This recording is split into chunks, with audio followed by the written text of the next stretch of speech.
Namaskar, Jai Shri Krishna.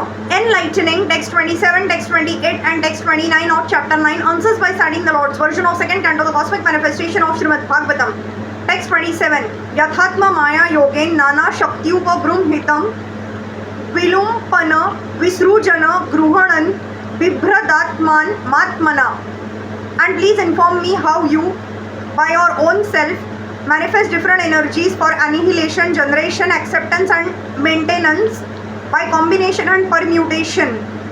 The whole manifestation is the Lord Himself by diffusion of His different energies only, namely the internal, external and marginal, just as the sunlight is the manifestation of the energy of the sun planet.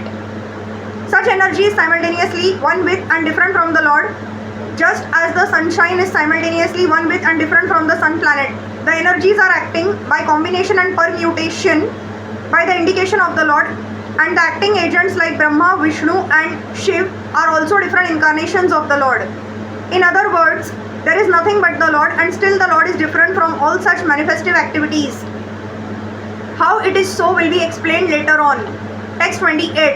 Kridasya Mogha Sankalpa Urna Nabhira Yathorunute Tatha Tada Vishayam Thehi Manisham Mai Madhava.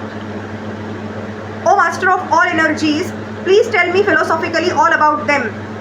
You play like a spider that covers itself by its own energy, and your determination is infallible.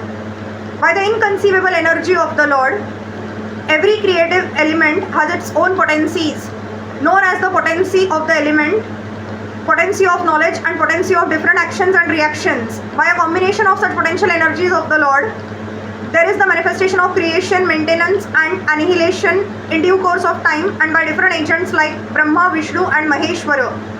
Brahma creates, Vishnu maintains and Lord Shiv destroys. But all such agents and creative energies are emanations from the Lord, and as such there is nothing except the Lord, or the one supreme source of different diversities.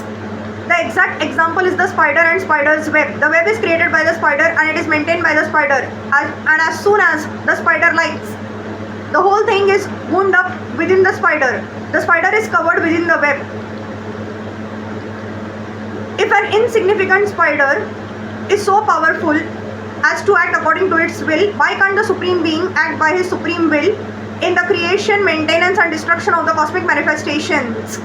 By the grace of the Lord, a devotee like Brahma or one in his chain of disciplic succession can understand the almighty personality of Godhead eternally engaged in His transcendental pastimes in the region of different energies. Text 29.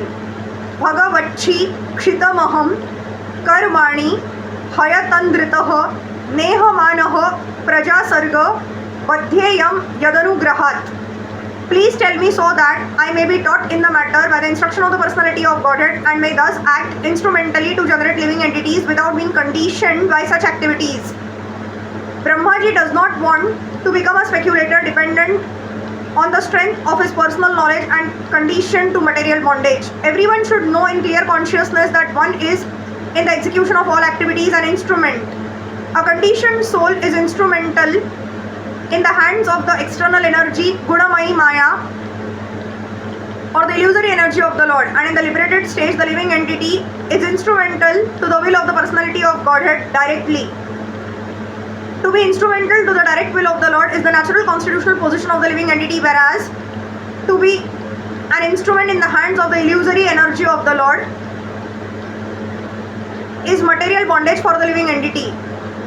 In that conditioned stage, the living entity speculates on the absolute truth and its different activities. But in the unconditioned stage, the living entity directly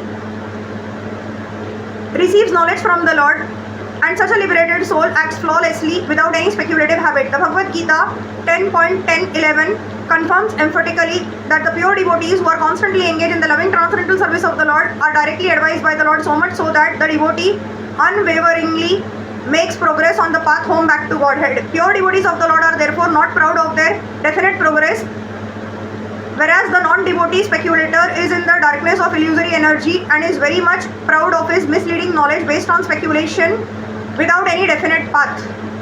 Lord Brahma wanted to be saved from that pitfall of pride although he was posted in the most exalted position within the universe. Hari Krishna.